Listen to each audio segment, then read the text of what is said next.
momento el rock nacional, dice Pujol, se da otro fenómeno, que junto con la caída, digamos, del rock o la menos difusión, comienza a tener mayor difusión la música disco y las discos. Eso a mí me llamó la atención. O sea, Travolta y Fiebre de Sábado por la Noche y todo eso llega con mucha fuerza, se ve acá con la misma fuerza que llevaban todos los productos importados. Claro. Y entonces la gente empieza a tener más atención a ese tipo de música, se empieza a disolver un poco lo que es el rock nacional. Muchos de los referentes viajan a España, viajan a Latinoamérica, lo escuchábamos antes a León Gieco. Se exilian. Se exilian. Porchetto cuenta en una entrevista que, por ejemplo, uno de los referentes era Papo, que Papo podía ir y volver. Mirá. Entonces traías noticias. Otra de las curiosidades que se da en ese momento es que Morris, uno de los referentes del rock acá, se convierte en un referente del rock en España. Claro, porque Morris hace carrera musical en España. Lo presentan en un programa, estaba viendo un video, bueno, acá la estrella del rock under de Madrid, y aparece Morris cantando Zapatos de Gamuza Azul. ¿Cuándo vuelve a resurgir el rock? Bueno, un poco con la reunión de Almendra, a comienzos de los 80, que eso toma un poco de fuerza, otra vez la atención sobre el rock nacional. El comienzo de la Guerra de Malvinas, que eso obliga, digamos, a la mayoría de los medios de comunicación a evitar todos los temas que tengan letras en inglés. Por lo tanto, también se vuelve a valorar muchos de los artistas que habían sido exiliados. Caso León Gieco, que cuenta también que me comienzan a pasar Solo le pido a Dios en todos lados, cosa que antes se lo habían prohibido. Claro.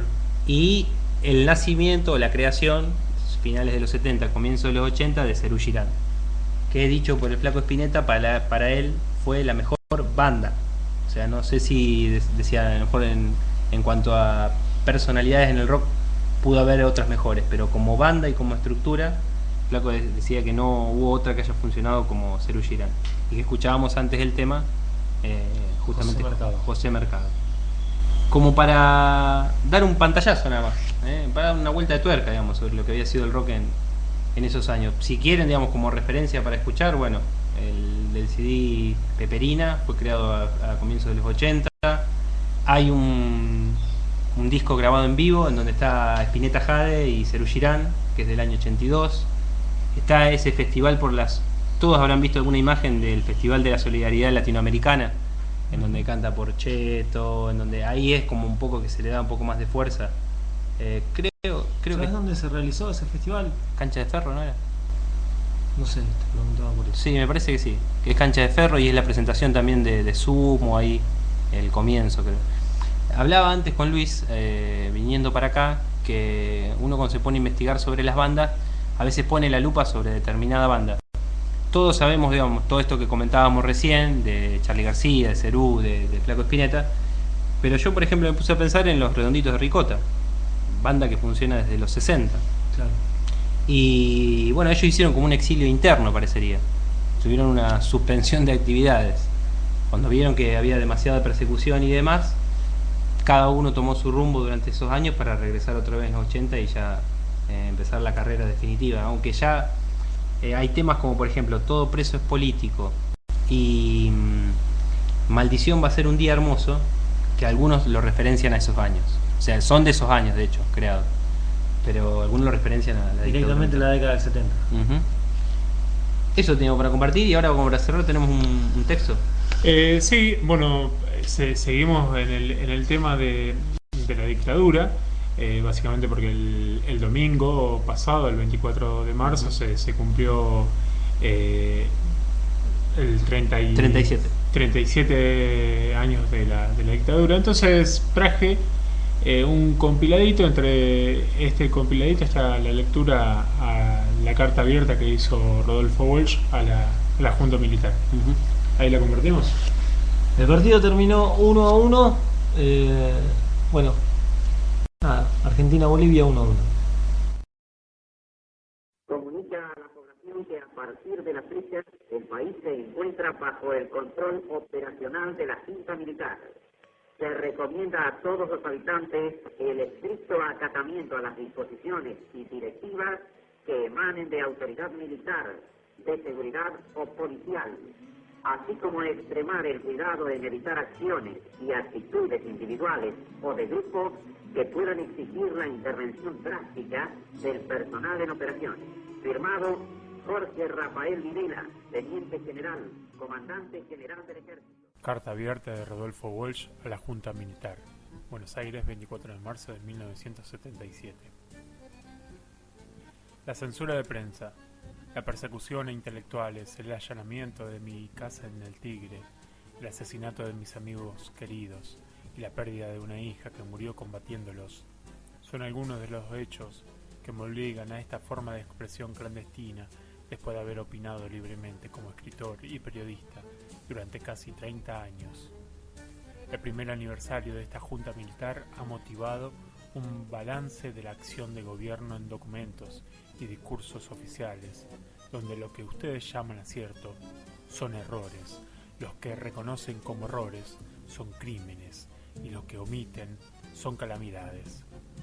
El 24 de marzo de 1976 derrocaron ustedes a un gobierno del que formaban parte, a cuyo desprestigio contribuyeron como ejecutores de su política represiva y cuyo término estaba señalado por las elecciones convocadas para 9 meses más tarde. En esa perspectiva, lo que ustedes liquidaron no fue el mandato transitorio de Isabel Martínez, sino la posibilidad de un proceso democrático, donde el pueblo remediara males que ustedes continuaron y agravaron. Ilegítimo en su origen, el gobierno que ustedes ejercen pudo legitimarse en los hechos recuperando el programa en que coincidieron en las elecciones de 1973 el 80% de los argentinos y que siguen en pie como expresión objetiva de la voluntad del pueblo, único significado posible de ese ser nacional que ustedes invocan tan a menudo. Invirtiendo en ese camino han restaurado ustedes la corriente de ideas e intereses de minorías derrotadas que traban el desarrollo de las fuerzas productivas, explotan al pueblo y disgregan la nación. Una política semejante solo puede imponerse transitoriamente prohibiendo los partidos, interviniendo los sindicatos, amordazando la prensa e implantando el terror más profundo que ha conocido la sociedad argentina. 15.000 desaparecidos, 10.000 presos, 4.000 muertos, decenas de miles de desterrados con la cifra desnuda de ese terror. Colmadas las cárceles ordinarias, crearon ustedes en las principales guarniciones del país virtuales campos de concentración, donde no entra ningún juez, abogado, periodista, observador internacional. El secreto militar de los procedimientos, invocado como necesidad de la investigación, convierte a la mayoría de las detenciones en secuestros que permiten la tortura sin límite y el fusilamiento sin juicio. Más de 7.000 recursos de habeas corpus han sido contestados negativamente este último año. Entre otros miles de casos de desaparición, el recurso ni siquiera se ha presentado porque se conoce de antemano su inutilidad o porque no se encuentra abogado que ose presentarlo después que los 50 o 70 que lo hacían fueron a su turno secuestrados. De este modo han despojado ustedes a la tortura de su límite en el tiempo.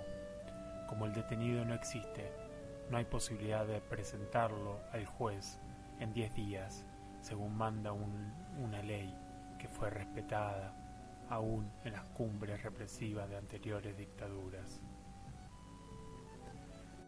Con una visión así cristiana de los derechos humanos, el de la vida es fundamental, el de la libertad es importante, también los del trabajo, de la familia, de la vivienda, etcétera, etcétera, etcétera. Si la Argentina atiende a los derechos humanos en esa omnicomprensión que el término derechos humanos significa. Pero yendo concretamente, porque sé que usted hace la pregunta, no a esa visión omnicomprensiva de los derechos humanos a la que hizo referencia el Papa en forma genérica, sino concretamente al hombre que está detenido sin proceso, es uno, o al desaparecido, que es otro. Frente al desaparecido, en tanto esté como tal, es una incógnita el desaparecido. Si el hombre apareciera, bueno, tendrá un tratamiento X. Y si la desaparición se convirtiera en certeza de su fallecimiento, tiene un tratamiento Z. Pero mientras sea desaparecido, no puede tener ningún tratamiento especial. Es una incógnita, es un desaparecido. No tiene entidad, no está. Ni muerto ni vivo, está desaparecido. Es que tal vez nosotros, ahí sí estaría el error, aceptamos ese término descalificante de desaparecer, que pudo ser en un momento dado necesario, pero quedó después como un término encubridor de algo oscuro que no se quería dar a conocer. Y esto es lo que está pesando, que hubo una cosa oscura que no ha sido aclarada debidamente. La falta de límites en el tiempo ha sido complementada con la falta de límite en los métodos, retrocediendo a épocas en que se operó directamente sobre las articulaciones, las vísceras de las víctimas, ahora con auxiliares quirúrgicos y farmacológicos de que no dispusieron los antiguos verdugos, el potro, el torno, el despellejamiento en vida, la sierra de los inquisidores medievales reaparecen en los testimonios, junto con la picana, el submarino, el soplete de las actualizaciones contemporáneas. La negativa de esta junta a publicar los nombres de los prisioneros es asimismo la cobertura de una sistemática ejecución de rehenes en lugares descampados y horas de la madrugada con el pretexto de fraguados combates e imaginarias tentativas de fuga.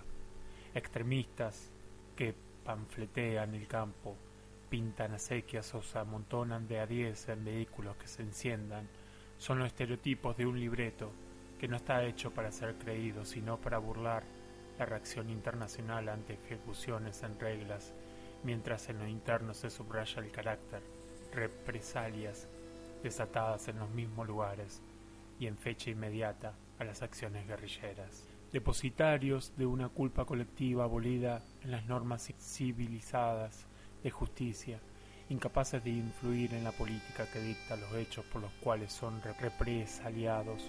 Muchos de esos rehenes son delegados sindicales, intelectuales, familiares de guerrilleros, opositores no armados, simples sospechosos a los que se mata para equilibrar la balanza de las bajas, según la doctrina extranjera de cuenta cadáveres. Más de 100 procesados han sido igualmente abatidos en tentativas de fuga cuyo relato oficial tampoco está destinado a que alguien lo crea, sino a prevenir a la guerrilla y los partidos de que aún los presos reconocidos son la reserva estratégica de las represalias de que disponen los comandantes de cuerpo según la marcha de los combates, la conveniencia didáctica o el humor del momento. Así ha ganado sus laureles el general Benjamín Menéndez. Estos hechos que sacuden la conciencia del mundo civilizado no son, sin embargo, los que mayores sufrimientos han traído al pueblo argentino, ni las peores violaciones de los derechos humanos en que ustedes incurren. En la política económica de este gobierno debe buscarse no solo la explicación de sus crímenes, sino una atrocidad mayor que castiga a millones de seres humanos con la miseria planificada, dictada por el Fondo Monetario Internacional según una receta que se aplica indistintamente al Zaire o al Chile, o a Uruguay o Indonesia. La política económica de esa junta solo reconoce como beneficiarios a la vieja oligarquía ganadera, la nueva oligarquía especuladora y un grupo selecto de monopolios internacionales encabezados por la IT, la ESO, las automotrices, la US Steel, la Siemens, al que están ligados personalmente el ministro Martínez de Oz y todos los miembros de su gabinete. El espectáculo de una bolsa de comercio donde en una semana han sido posibles para algunos ganar sin trabajar el 100 y el 200%, donde hay empresas que de la noche a la mañana duplicaron su capital sin producir más que antes, la rueda loca de la especulación de dólares, letras, valores ajustables, la usura simple que ya calcula el interés por hora, son hechos bien curiosos bajo un gobierno que venía a acabar con el festín de los corruptos. Si una propaganda abrumadora, reflejo deforme de hechos malvados, no pretendiera que esa junta procura la paz, que el general Videla defiende los derechos humanos o que el almirante Macera ama la vida, aún cabría pedir a los señores comandantes en jefe de la triple arma que meditaran sobre el abismo al que conducen al país tras la ilusión de ganar una